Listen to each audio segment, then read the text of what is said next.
while you have the programming is set on how to run, an Ultimate Ninja facility.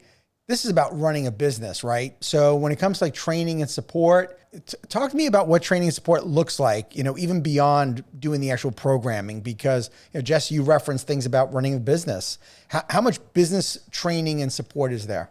So part of the infrastructure that we're underway and building with consultants at this moment is that whole onboarding and curriculum process. And Jesse has offered, or no, I actually asked, and she's accepted the position of kind of putting all of that information that we have, online and be able to access it from a franchise perspective. Of course, we want and we require the franchisee to come and do a site visit with us here at Naperville and do their training here. And so we can kind of show them the operations from an on-site standpoint. And then, of course, once they open or become close to opening, we would deploy either one of our owners within the franchise group or one of our Little Ninjas managers to go to their facility and be with them the first week when they're open and get them comfortable with all the operations. So it's not a very heavy technology, kind of learning system. Sure. It's more curriculum, onboarding, and a lot of kind of customer-centric focus. Actually, that's a great point. I want to ask you, how does it work then if I bring my kid? Is it a membership-based program, or do they pay as they go? How does it work? Sure, there's different options. So we have an open gym option, which is just people can come in based on our open gym hours. And then we also have classes where it is that membership. They can do the membership.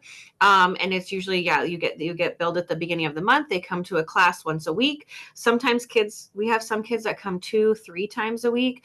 And then there's also an elite team for the bigger locations, the 6 and up, we have elite team. And so there's a membership within that as well for those kids that are really driven and want to really get involved in the ninja competing and stuff like that. We have an elite team as well. And then we also offer birthday parties, camps, special events, things like that. But there is that option of membership, the option of just coming in when they can, because not everybody can do that weekly. And so we want to leave that option where, their kid plays 2 different sports already, Right. but they still want to come do ninja on a Friday night when they can.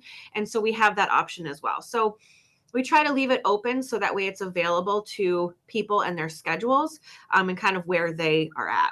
Cool. Yeah, and I'll just add, one of the kind of coveted aspects of, what potential franchisees are looking for is that recurring revenue. And so that monthly class volume, to have that consistently come, on the first of every month, kind of alleviates all the bills and the rent and everything. And then you have your birthday parties and everything on top of that. What's been, amazing to see is that recurring revenue and the class volumes have just dramatically continued to rise since we opened in 2017.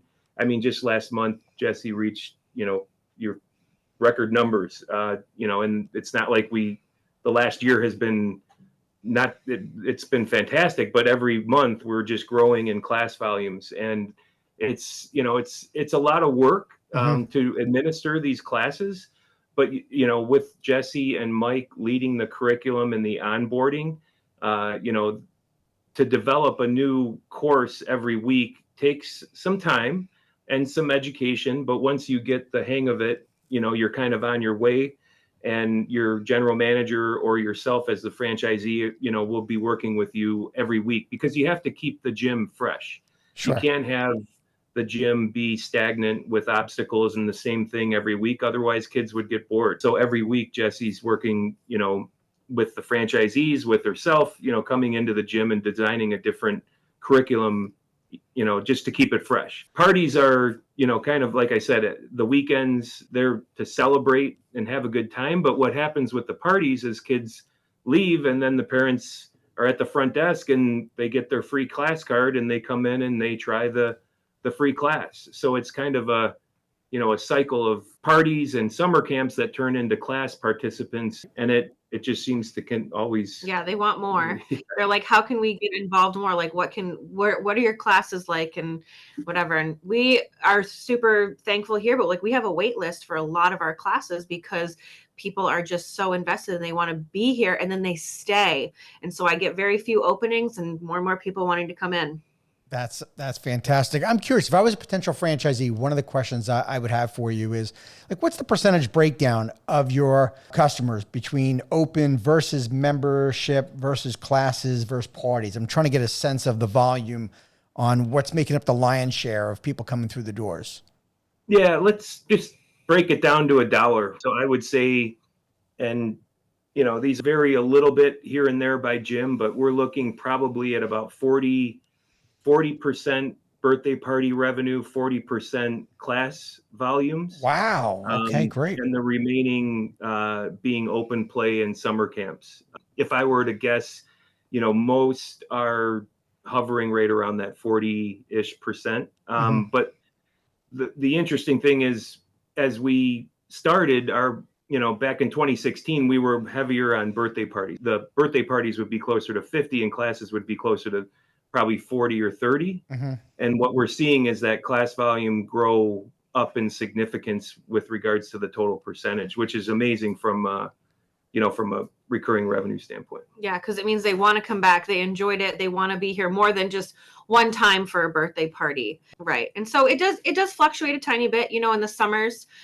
People are more having their birthday parties outside a tiny bit more, whereas the winters, that's what we have here. So they do it. But then we have summer camps that just explode. And then the kids are here throughout the whole week. And so it's just, we have kids here literally from 9 a.m. to 9 p.m.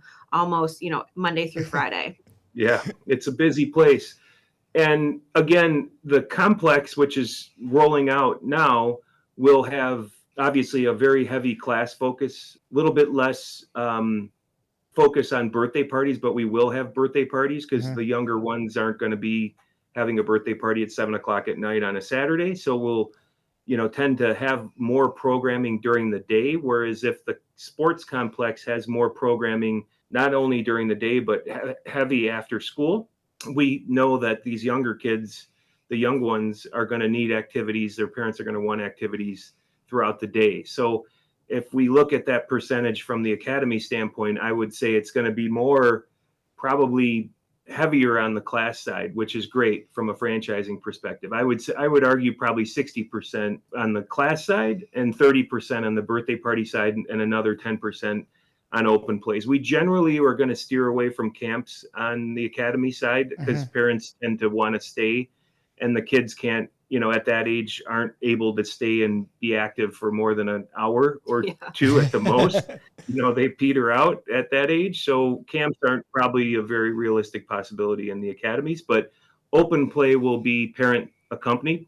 So the kids can have time with their parents on the obstacles. But yeah, probably three main buckets of programming in the academies, led by classes, followed by birthday parties, and then finally open play. Yeah, parents are like at that age, they're looking for a lot more structure versus just free for all. Yeah, versus free for all when they're 2 or 3 years old. So yeah, a lot more structure. I bet. Well, it's a testament to your business if you can get more into the class side of the business versus birthday parties, because we know kids only have a birthday once a year. Right. Right. And so, and it shows that they just enjoyed it so much that they want to come back and they want to come back weekly, not just, once in a while. So, it makes you feel good when you get like 5 people from a party being like, well, can we sign up for classes? And I'm like, okay, let's look at our schedule and let's get you in. So, wow. And it certainly helps the cause, of franchising with a Ninja Gym in that the sport is growing, right? So we've got American Ninja Warrior that's been on the air. However, we have probably 5 credible national leagues that kids are competing in against each other from not just this country, but around the world. And, as we know, or at least on our side, we know it's going to be an emerging sport in the Olympics in 2028 as part of the modern pentathlon. So it can't be a better time to franchise because we know the sport is secure and growing. Back in 2016, we were heavily dependent on the show, American Ninja Warrior, and what happens next year if for some reason the show gets sold or canceled or, all reality shows have a have a lifespan. Mm-hmm. Not The Bachelor or Bachelorette, though. Yeah. Or Survivor. Those two keep churning, and American Ninja Warrior. So those will continue on, but we're happy to know that the sport is growing because, like Jesse said, these kids are monsters. They want to compete at the highest level, and I think Jesse would admit, she's the GOAT on American Ninja Warrior, but there's others that are they're right at her heels. Yeah, they're definitely coming up. Yeah. Thank you for tuning into the Emerging Franchise Brands podcast. For additional insights, guest applications, and to stay connected, visit us at efbpodcast.com. The Emerging Franchise Brands podcast is for entertainment purposes only, and the views expressed do not necessarily represent those of Emerging Franchise Brands, its host Frank Fumey, or Emerging Franchise Group, LLC. Any discussed franchise or investment opportunity requires thorough investigation, obtaining proper disclosure documents, and expert consultation before making any investment decisions. The podcast and its host do not offer professional advice or endorsements, and they hold no responsibility for actions, representations, accuracy, or consequential damages related to the podcast content.